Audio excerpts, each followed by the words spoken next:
ఓం వెంకట చాగంటి గారికి, శాస్త్రి మునగాల గారికి నమస్కారం అండి. నా పేరు రాజు మజ్జూరి, విశాఖపట్నంలో నివాసం ఉంటున్నానండి. నాదొక సందేహం ఏమిటంటే, భగవంతుణ్ణి సాక్షాత్కారం పొందాలి అంటే యమాలు నియమాలు పాటించాలి అని తమరు చెప్పారు. అయితే పురాణాల్లో రాక్షసులు భగవంతుని ప్రసన్నం చేసుకొని వరాలు పొందారని ప్రవచనకర్తలు చెబుతుంటారు. నిజంగా పురాణాలు అలాగా జరిగి ఉంటే మరి వాళ్ళు రాక్షసులు కదా, భగవంతుడు ఎలా వాళ్ళకి వరాలు ఇచ్చారు? వాళ్ళు యమాలు నియమాలు పాటించారా? పాటిస్తే ధర్మంగానే ఉండాలి కదా, వాళ్ళు ఎందుకు రాక్షసుల్లాగా జీవించారు? ఈ సందేహం తీర్చగలరని ప్రార్థన చేస్తున్నాను. ఓం ఓం నమస్కారం అండి. నేను శాస్త్రి మునగాల, ఈయనకు పరిచయం డాక్టర్ వెంకటాచాగంటి గారు. నమస్కారం సార్. ఓం నమస్తే శాస్త్రి గారు. నమస్కారం అండి. ఎస్ శాస్త్రి గారు. సార్, మనకి వైజాగ్ నుంచి, విశాఖపట్నం నుంచి రాజు గారు అని చెప్పి ఆయన క్వశ్చన్ పంపించారు సార్. మనం ఇందాక చూసాం కదా. అయితే సో ఇప్పుడు అతని అంటే అతని మొత్తం చాలా స్లోగా నిదానంగా చెప్పాడు, కానీ క్రక్స్ ఏంటంటే, ఇప్పుడు మనము దేవుడు సాక్షాత్కారం పొందాలి అంటే యమనియమాలు పాటించాలి కదా. మరి రాక్షసులు మన పురాణాల్లో చెప్పినట్టు రాక్షసులు గనక దేవుళ్ళని సాక్షాత్కారం పొందారు అని అంటే, అని జరుగుండుంటే, మరి వాళ్ళు ఈ యమనియమాలు పాటించారా ఏమిటి? సో మరి పాటిస్తే వాళ్ళు రాక్షసులు అనేది ఎందుకు అవుతారు? సో అసలు ఈ సందిగ్ధాన్ని మీరు తీరుస్తారేమో అని చెప్పి నాకు ప్రశ్న. యా, ఇప్పుడు మన పురాణాల్లో రావణాసుడు, కుంభకర్ణుడు తపస్సు చేశాడని, అవును, తర్వాత హిరణ్యకశ్యపుడు తపస్సు చేశాడని ఇట్లా ఉన్నాయి మనకి. అవును, తపస్సులు చేసి బ్రహ్మ నుంచి వరాలు పొందారు అని ఉంది. అవును, సో శివుడి నుంచి వరాలు పొందారు అని, కొంతమంది అవును. విష్ణువు నుంచి పొందారని ఉంది. కానీ విష్ణువు నుంచి రాక్షసులు పొందలేదు అని మటుకు మనకి తెలవాలి. ఓకే. ఓకే. సో ఇప్పుడు ఇలాంటి వరాలు శివుడు బ్రహ్మ ఊరికి ఆసుగా ఇచ్చేస్తారని ఒక నానుడి. సో అయితే వీళ్ళు ఆ వరాలు ఇచ్చే ముందు ఇప్పుడు మరి వాళ్ళు రాక్షసులు అయ్యారు. మరి యమనియమాలు పాటించకుండా భగవంతుడు ప్రత్యక్షం కాడు కదా. అవును, అన్నప్పుడు వీళ్ళు పాటించారా? ఒకవేళ అవును, పాటించుంటే మళ్ళీ రాక్షసులు ఎట్లయ్యారు? ఎగ్జాక్ట్లీ.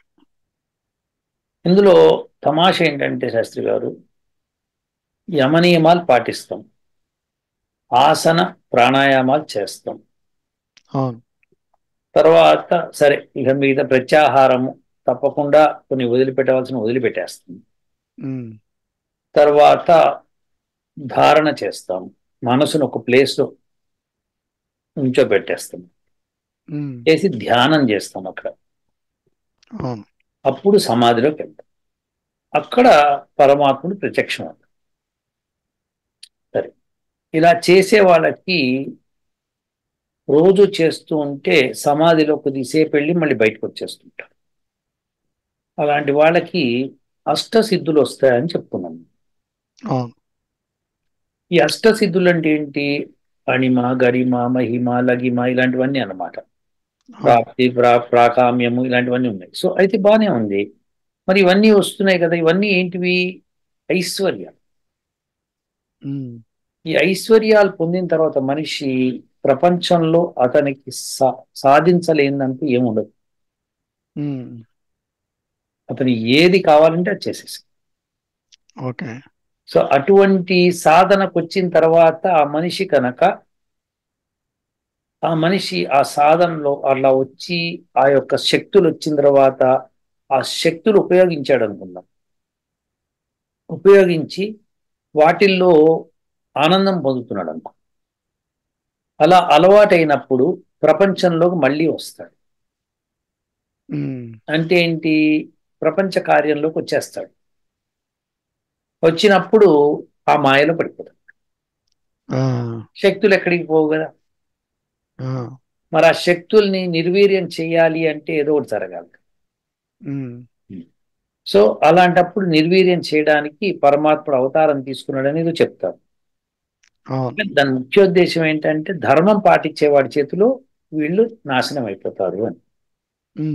సో ధర్మం ఎవరైతే ఎంత ఉత్కృష్ట ధర్మాన్ని పాటించే వాళ్ళు ఉంటే వాళ్ళు వీళ్ళని నాశనం చేయగలరు. ఓకే, ధర్మాన్ని మించింది లేదు. ఎన్ని శక్తులున్నా ధర్మం ఎదురుగుండా ఓడిపోవాల్సింది. సో ఇది అయితే ఇప్పుడు ఏంటంటే ఈయన అడిగిన ప్రశ్న ఏంటంటే యమ నియమాలు పాటించేది పరమాత్మ సాక్షాత్కారం కోసం అనుకున్నప్పుడు ఈ ఈ అష్టైశ్వర్యాలు వచ్చినా కానీ వాటిని పక్కన పెట్టి ముందుకెళ్ళిపోతాడు యోగి. వెళ్ళిపోయి మోక్షంకి వెళ్ళిపోతాడు. సో మీరు అనేది ఏంటంటే ఒకసారి నువ్వు పరమాత్మని చూసిన తర్వాత మటుకు మళ్ళీ లోకంలోకి రాలేవని. పరమాత్మయే కాంక్షించేవాడు ఈ అష్టైశ్వర్యాలతో ఏం చేసుకుంటాడు? అష్టైశ్వర్యాలు లేవు, లేకుండా ఇంకా యోగిగా ముందుకు వెళ్ళిపోయినప్పుడు అష్టైశ్వర్యాలు వస్తాయి ఫస్ట్. అవును, వచ్చిన తర్వాత అవి కావాలనుకుంటే వాటితోనే ఉండిపోవచ్చు.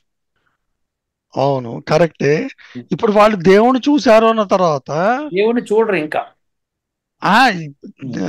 యోగిగా అయినప్పుడు దేవుని ఇప్పుడు ఈ అష్టైశ్వర్యాలు వస్తాయండి, వదిలేసాను తర్వాత వాటిని వదిలేసేస్తే ముందుకెళ్తే పరమాత్ముడు కనిపిస్తాడు. అప్పుడు కనిపించిన తర్వాత మళ్ళీ ప్రపంచంలోకి వస్తారా? వారు ఆనందాన్ని మించింది ఇంకోటి ఉండదు.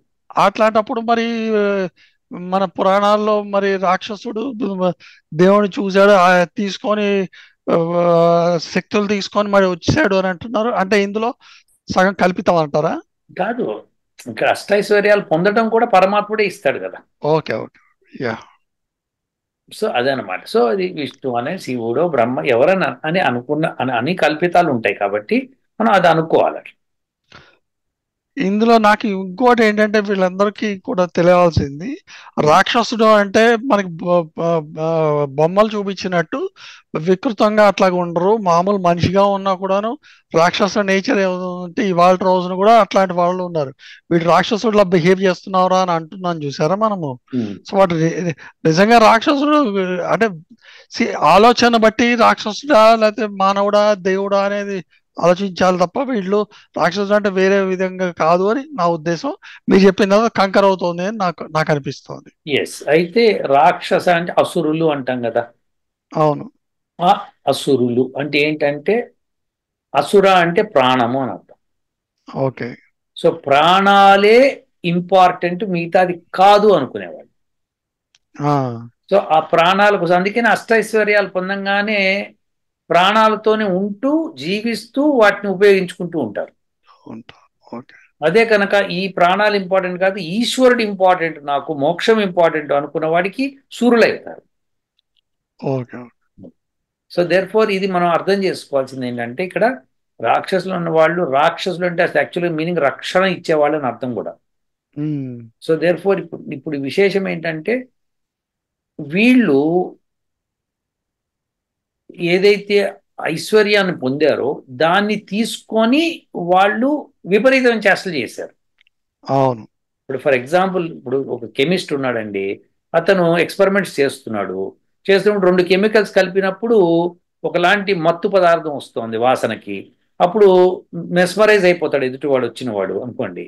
అప్పుడు దాన్ని ప్రయోగించి ఎవరినన్నా మెస్మరైజ్ చేసుకోవచ్చు కదా, వాళ్ళని కబ్జా చేసుకోవచ్చు కదా, వాళ్ళ చేత ఏమైనా ప్రాపర్టీస్ రాయించేసుకోవచ్చు, వాళ్ళ చేత ఆడవాళ్ళైతే వాళ్ళని వశీకరణ చేసుకోవచ్చు. సో ఇలాంటివన్నీ చేయొచ్చు కదా. సో ఇలాంటి విద్యలు వస్తాయి కదా దీనిలో, ఈ అష్టైశ్వర్యాలు అదొకటి. సో దేర్ఫోర్ అలాంటి వచ్చినప్పుడు మనిషి తను ఈ శరీరంలో ఉంటూ వాటిని అనుభవిస్తున్నాడు అనుకోండి, ఇది ఇంపార్టెంట్, ఇక్కడే నాకు ఈ ఆనందం బ్రహ్మాండం ఉంది అనుకుంటూ ఉన్నాడు, అది ప్రాణాలకి ఇంపార్టెన్స్ ఇచ్చినట్టు వాళ్ళు అసురులు అయ్యారు. అంతే తప్పితే అసురులు ప్రత్యేకంగా పుట్టారు ఎక్కడ. సో ఇప్పుడు మీరు ఆలోచించండి, ఒకడు ఉన్నాడు మంచి బలాఢ్యుడు, ఓకే. ఒక ఒక గ్రామంలో ఉన్నాడు. అతను ఎవరన్నా ఎదిరిస్తే పాడుమని కొట్టి వాళ్ళని వశపరుచుకున్నాడు అనుకోండి, భయపడతారు మిగతా వాళ్ళంతా. అవును. భయపడినప్పుడు వాడు చెప్పినట్టుగా వింటారు. వాడికి ఏదైనా కావాలంటే తెచ్చి ఇచ్చేస్తుంటారు. భయపడుతుంటారు. అవును. కబ్జాలు చేస్తాడు. ఇక మొదలు పెడతాడు. నేనంటే భయపడుతున్నాడు, కబ్జా చేస్తాడు. ఏది కావాలంటే అది చేస్తాడు. అట్లనే కదా వచ్చేది మరి. ఆ అవును. శక్తితోనే చేస్తున్నాడు. అప్పుడు ధర్మం పాటించేవాడు ఎవడైతే వస్తాడో వాడి చేతిలో వాడు ఓడిపోతాడు. అది కథ, సారాంశం అది. అవును. కృష్ణుడు ధర్మం పాటించాడు కాబట్టి కృష్ణుడి చేతిలో అందరూ ఓడిపోవాల్సి వచ్చింది. ఉమ్. కృష్ణుడు జయించిన వాళ్ళు ఎవరున్నారు? ఎవరు లేరు. అవును. రాముని జయించిన వాళ్ళు ఎవరు లేరు. కానీ ఆ, మరి ఆ, అదేంటి ఆ, వా- ఎవరితోటో 4 సార్లు ఓడిపోయారు కదా సార్ కృష్ణుడు. కృష్ణుడు ఎవరితో ఓడిపోలేదండి. కృష్ణుడు జరాసంధుడితో యుద్ధం చేసినప్పుడు ఉమ్. జరాసంధుడు 18 సార్లు దండయాత్ర చేసి 18 సార్లు జరాసంధుడికి బుద్ధి చెప్పి పంపిస్తాడు వెనక్కి. ఆ, కానీ ఇట్లా మాటి మాటికి వస్తుంటే ప్రజలు సుఖశాంతులతో ఎక్కడ ఉంటారు? అందుకని మాకు వేరే మారింది. చోటకి మకాం మార్చేశారు. మార్చేసి దూరంగా వెళ్ళి అక్కడ వేరే నగరం కట్టించుకొని ప్రశాంతంగా ఉన్నారు. ఓకే. ఇప్పుడు ప్రజలు ప్రశాంతంగా ఉండాలి కదా. అవును. సో ఇతనికి ఇప్పుడు ఈ యుద్ధం చేసి అతను చంపలేకపోతున్నాడు జరాసంధుడిని. ఓడించగలుగుతున్నాడు కానీ చంపలేకపోతున్నాడు. ఉమ్. అప్పుడు అతను ఏం చేస్తాడంటే భీముడు చంపగలడని తెలుసుకొని భీముని తీసుకొచ్చి చంపిస్తాడు. ఓకే. ఓకే. ఇది గ్రేట్నెస్ అన్నమాట. ధర్మం పాటించేవాడికి అదన్నా తెలుస్తుంది ఎవరితో ఎలా చేయాలని. Okay sir. అయితే రాజుగారికి ఆయన సమస్య తీరిందని అనుకుంటున్నాను. ఓకే. తీరే ఉండాలి. యా. Sure sir. ధన్యవాదాలు సార్. ఓ